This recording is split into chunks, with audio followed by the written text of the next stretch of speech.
Hey dad, after you left, I struggled to sleep. I have flashbacks. Like, oh shit, is my dad really gone? He broke my heart, dada. He ripped it apart. This is how I cope because honestly, he was a lover of life. His name was Norman Scott. He died on November 17, 2024 at this spot. I'm an actress, a poet, a content creator based out of Jamaica. He was murdered in Manchester, UK. He was just going to work one day early in the morning. He saw a guy stabbing his father, and my dad was like, hey, running out, calling for help, and the guy ran my dad down and, attacked him with a knife. So, yeah. Yeah, Mosai Talk TV. So today we have a special guest. So how are you doing? I'm doing good. How are you? I'm not bad. Thanks. Who am I speaking with? Nadia Scott. Yeah. So Yeah. Who is Nadia Scott? Well, I'm an actress, a poet, a content creator based out of Jamaica. I like to produce poems that, talk about real life and help, to bring about some change. Okay. Yeah. So what's your visit to the UK? Well, I came to the UK to look for my brothers because I recently lost my dad, and they're of younger age than me, so just here to just meet with family, give them a support, bond a little bit more. Mm-hmm. So could you explain them? Could you tell the audience, for who don't know, could you explain to them who your dad was, basically, yeah. Yeah, so my dad was Norman Scott. He has been living in the UK since he was 42. So I think that's like 24 years now since he has been living here. He's been working here for those years. Very humble, cool person, go about his daily life, listen to his reggae music, drink his Guinness, and he was murdered in Manchester, UK. He was just going to work one day early in the morning. He saw a guy stabbing his father, and my dad was like, hey, running out, calling for help, and the guy ran my dad down and, attacked him with a knife. So, yeah. Basically, that kind of sums up who my dad was and how I lost him. Yeah. So for who don't remember the incident that you're talking about, that was in Great Southern Street in Russia. Everybody know Norman riding bicycle with the music, every day, 6-7 days a week. Yeah. So yeah, that's the incident. Sure, yes. So tell us a bit more about your dad and like your fond memories of your dad and what was your relationship like with your dad? We had a really good relationship. I mean, I spoke to him a week before he passed. He called me every time him called, Bossy, when you do your next podcast. I said, Dad, I don't do a podcast. He's a poet. He always thought I had one. So we always laugh, we always talk. He's a family person. Every time him call, he make sure say, I'm going to tell him, say, him love you. So I never shout at that. Sometimes you just say, hey, it's just that I wish that I would have told him I love him a little bit more. Because the last time we spoke, we tell him I love him, but I didn't know that was the last time. But he used to visit Jamaica when him come, we got beach, and he planned on visiting Jamaica in December. The last conversation I had with him, he was waiting. He called me to say, hey, book the flight, check out the flight, because he wanted to come down for Christmas with my brothers. So when I got the phone call from my brother the Sunday, my thing say, is the flight them a come book. I'm never check out the flight. I'm busy the whole week. So my brother called me, thing say, oh my God, at the flight them a come book. I answer the phone, them a say, yo, they just killed my dad, and that was crazy. But yeah, always video call on the phone, always checking in on me, always telling me that he loves me, always telling me that I'm beautiful. Like, he was the best dad anybody could ever ask for. So what would you say was the impact on you? Like, obviously it's a lifetime. Yeah. It's not, you can just say that, you know what I mean? But so far, how has it affected you so far? I struggle to sleep.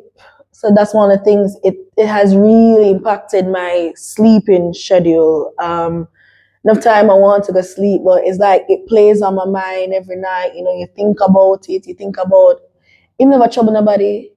Him a go about in business. Him and the man never in a nothing. He was just, you know, how I lost him was really tragic, and that has just have an impact on me ever since.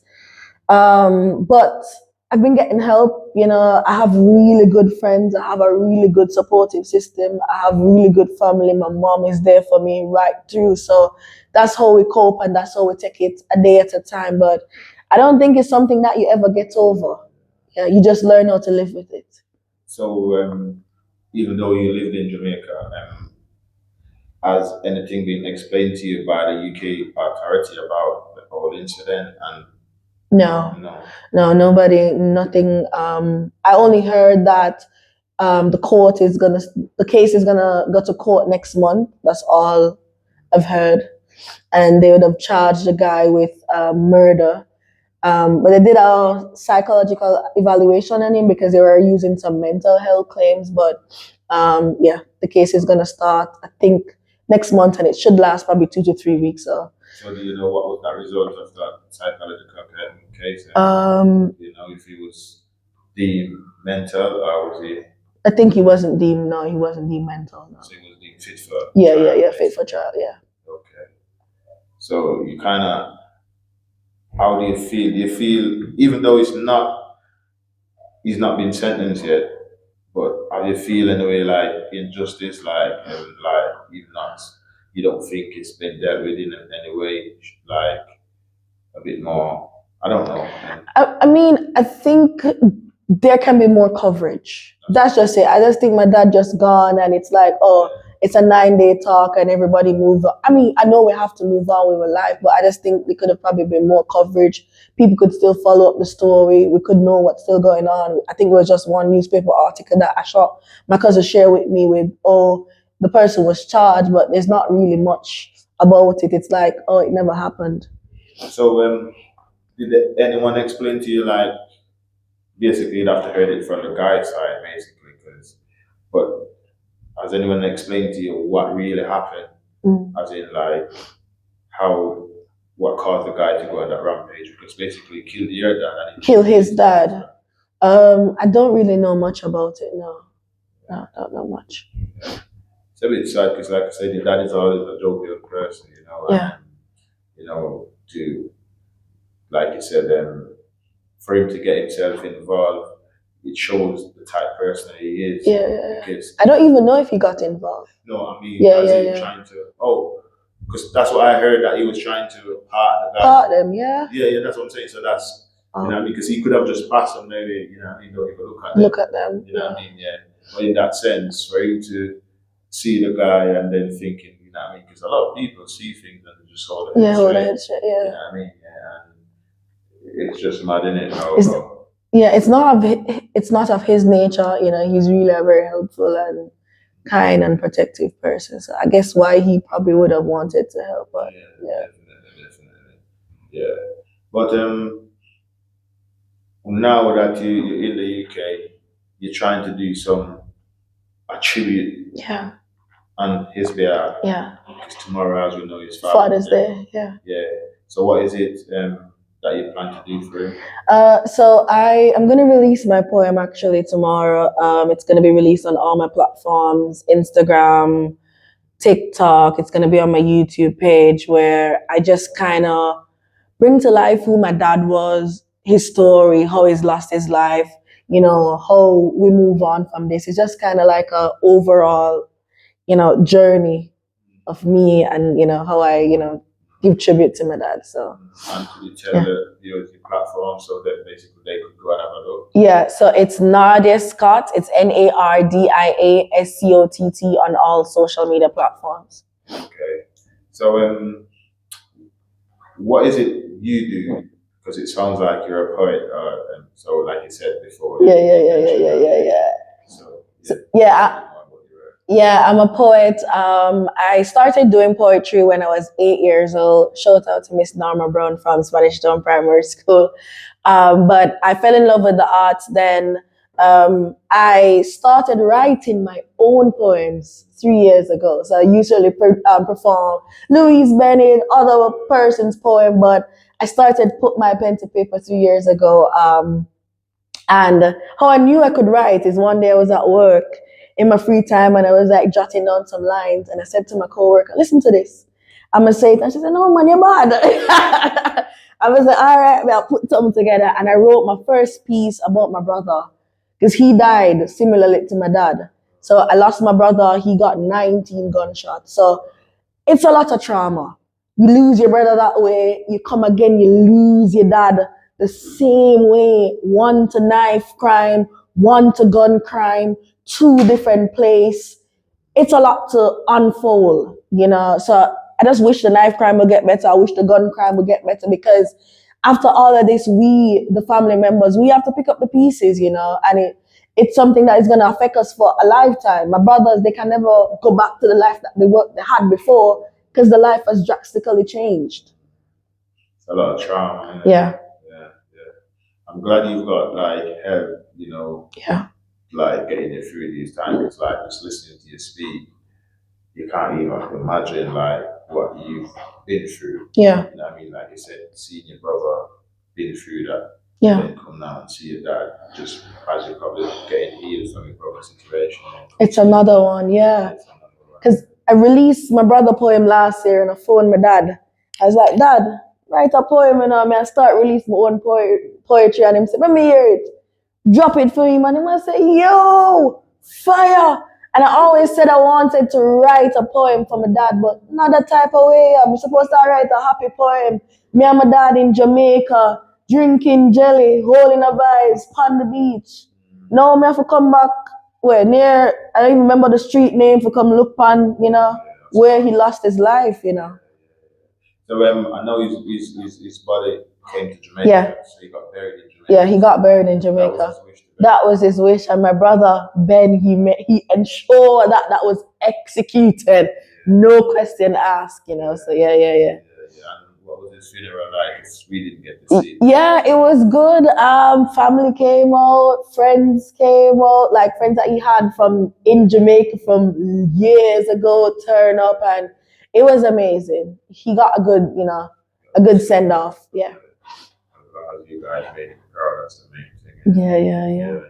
So like I said, now you're in the UK, you're just trying to keep his memories alive. Yes. So have you ever any thought of like building like a memorial spot, like you know, where he passed away or anything like that? I didn't really think about that, but now you're giving me an idea. That could be something to kind of like, remember. Because I went there today and I was like, where's the spot? Because my brother told me, because last night I was walking past and my brother told me there were flowers there. So when I went there today, I didn't know where it was because it's as if life continued and everybody went back to normal. There was nothing there to say, okay, this is where my dad lost his life. So yeah, that's a good idea. If I could do that, I definitely would. Yeah. So I did a video of the scene, Yeah. the crime scene. Yeah. On the day. So maybe what you could do is have a look at that video. Yeah. And you could probably see where the booth was. Yes. They had a tent over. Yeah. Or I'll see that was his body at the time. Yeah. Yeah. And then maybe you could use somewhere closer, which would give you a bit more significant marking.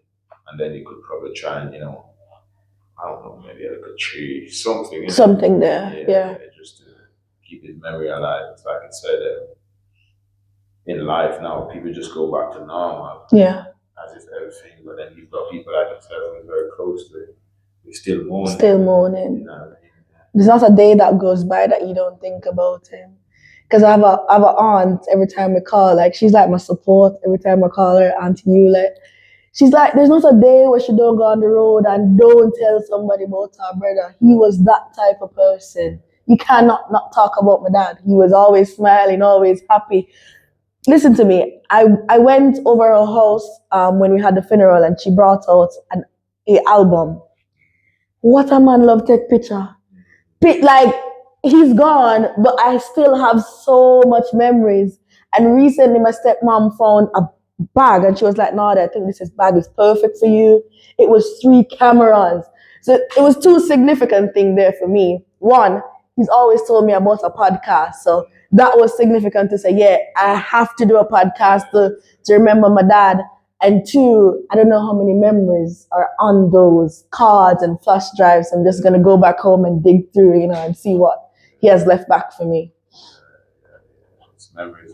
Yes. Like those memories. Yeah. But I don't know, because I knew your dad. Yeah. And I knew your auntie, because you got 2 aunties.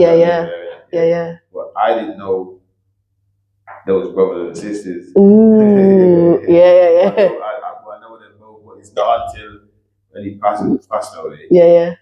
Like I said, 2 weeks before he passed my shot. Yeah. And me and him was talking, and like I was telling you before, he was telling me about one of his sons. Yeah. He didn't want to go to college, so he sent him back home. He says he's not staying on their room. He's not going to school. Yeah. So by the sound of it, it sounds like he was a person who was very serious about education. Yes. He was big on education. He ensured that me and my siblings, we got good education. We went to good school in Jamaica. I'm actually going to further my education this year, planning on going to the university. That's another thing that he wanted me to do as well. So we're going to get it going. But yeah, he was a strict parent. He would ensure that, you're proper, you're tidy. He also loved to save. This is when we come over here, come see my brother, we two saving pan, and I have to say, this is my dad. Because he always has a saving pan. I'm not pass money on the roadside. I'm always saying, no, you pick up money on the roadside. But yeah, that was him. Yeah, hardworking. That man worked until the day he died. He was going to work the morning. He works every day. He lives by the quote. Heights of great men reach and kept were not attained by sudden flight, but they, while their companions slept, were toiling upward through the night. And my dad, remarkable. Because I heard his boss loved him. Boss love him. When I came to look for him like 7 years ago. He flew me over. I spent Christmas with him. He did a surprise birthday party for me. It was mad vibes. I went to work with him at the cinema 1 month. I said, no, Daddy, I don't know how you do this at work, because I went 1 morning with him to the cinema. I said, how do you do such hard work and make it look so easy? I had to pause and say, no, man, you continue. I can't. Then I went to him to the cook shop in the evening, cut up vegetable with chat, and he left Jamaica when I was younger, so I didn't really grow with him. So a lot of the growing and teaching was done over the phone. So on that trip, I was able to sit down with him, talk with him, learn about his life, ask him some questions. Like, hey, why did you leave? Because, you left me in Jamaica, And he was able to, answer the question, and, we had a really good time. Yeah. Without veering from the topic, with something you just said before about how hard it was and he was working, did it make you look at life a bit different? Like, because in Jamaica, I always say to people, like, people see the plane go up in the sky, and everyone knows heaven is in the sky. Yeah. That's what they say. Yeah. You understand? So no one sees the plane come back down on the ground. So people in Jamaica always think that England or wherever foreign is paved. Yeah. But did it make you think, like, when you come and you see how hard he's got to work? He wakes up early. And he's out till late, like I said, a double job. Yeah. Did it make you think anything like, wow, is this what my dad's got to do to let us, send us to school? Yeah. It made me appreciate him a little bit more, respect him a lot more, because he did it, he didn't have to, but he get up every day and he ensured that, hey, he went to work, he worked hard, and he provided for us. So, much respect to him as well. And yeah, just made me value him, value time, put a lot of respect on, him and the family. So yeah. Was there a specific career that he wanted you to have? because I know with most Jamaican that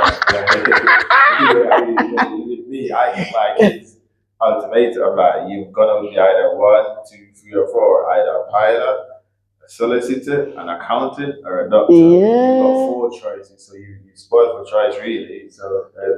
And you know what? No, he was the type that anything that you say you want to do, he's gonna support you because talking to my brother the other night, all three of us sitting down, just vibing. And my brother, he used to go to the gym, and every time he went through the door, he said, Dad used to say, "You go turn boxer, you go turn boxer." And he's actually an MMA fighter now, amateur, and he did his first fight, and I'm like, Daddy could have said where we could have said like he was mad supportive. Give you another story. I lost my job one time in Jamaica and I wasn't working. And he was like, don't worry yourself, man. You soon get a better job. He was always positive, always speaking life, and much respect for that. When I told him, hey, I'm doing poetry, he never hesitated. He said, you're a star. In the end of my poem, I put, he knew I was a star long before all owner. He's like, you're a superstar. You're a superstar out there. So yeah, I hold on to those, and they just keep me going. But yeah, he's always supportive, and he'll support you with anything that you decide you want to do. So now that we're sitting down, you would like to let the viewers hear the poem that you wrote for your dad? Yeah, I can give them a piece of it. Yeah. Hey Dad, after you left, I struggled to sleep. I ran into problems and I couldn't call you again at a heartbeat. I had to rely on the old advice and the lessons you taught me. They keep me going cause enough time I feel like my problem them haunt me. I can't get a break, more while I want relax and unwind, but this world can be so crazy, chaotic, and sometimes unkind. I have flashbacks like, oh shit, is my dad really gone? He broke my heart, Dada. He ripped it apart. I'm trying to put the pieces together, but a piece of the puzzle is permanently gone. I guess broken crayons still color after all. What would Dada do in this moment? What would be his advice? This is how I cope because honestly, he was a lover of life. His name was Norman Scott. He died on November 17, 2024 at this spot. He was going to work. He saw a young man stabbing a man. Turned out the man was the young man's dad. My dad was running and calling out for his life. The young man ran him down and attacked him with a knife. Crazy how my dad lost him life. Sometimes I get so mad, I want to explode. He left unexpectedly, not sure if he heard my last note. My mind run upon the young man family because they lost a relative and he also lost his dad. He robbed me and my brothers of the best dad anyone could ever have. Him never sick and dead. Him never meet in an accident. He was murdered in the streets of England. I pray the knife crime gets better. I hold on to his words as if they were love letters. Every time him call me, him always say, Bossy, when you release the next podcast, me always laugh and say, Dada, a poem me do. He knew I was a star long before all of Uno. Yeah. Thank you. Yeah, are you gonna be releasing that poem? Tomorrow on Father's Day. Hopefully your video gets out by tomorrow. But tomorrow I'm releasing it all platforms. You guys will be able to, check it out. I put my heart, my soul into everything I do. And I told him that, hey, I'm going to be traveling the world saying poetry. And, it's just so sad that he's not here to see that happen. He's not here to see my brother do his first fight. We were talking the other night. If he was here when my brother did his first fight, he would be in that stand going, yeah, he's mad supportive, mad enthusiastic. But, we live on. You know, we say, hey, we're doing this for Dada, to Pops, making him proud. So back to the career path. And what is it you're going to uni to study? I'm going to study operation management. Yeah, I'm going to get a degree in that. Yeah. Okay. Like I always say to everyone, make sure you get a job in that. A lot of people go to university, spend these 3-4 years. Yeah. You know what I mean? And then they come out and they're like, oh, you know what? Go and find something else out of there like that. You know what I mean? So make sure, like you said, keep making him proud. Thank you. Yeah, and keep doing the right thing. And you know what I mean? Yeah. It's my condolences to you, the family. You know what I mean? It's not much that. Thank you. I can do or say to make you feel better. You know what I mean? But like I said, just know that he was a great person, and that's from everyone I know who knows him. Mm-hmm. You know what I mean? And I'm sure you come to the UK now, and you've heard a lot of stories, and everyone you speak to who knows him will tell you the same thing. You know what I mean? He was a great guy. Yeah, so yeah. It was nice meeting you, nice talking to you. Thank you. Is there anything you want to say before we go? Yeah. Thank you for having me. It's a pleasure to be here. You know, thank you for sharing your platform with me. Thank you for giving me the voice, you know, for other persons to hear what me and my family were going through. So what you're doing here is really, really amazing. Keep it up. Appreciate that. And yeah, look after yourself. Love on your relative. Love your dad if your dad is still alive. Thank you to Auntie Leonie for for getting this together for me. I really appreciate it.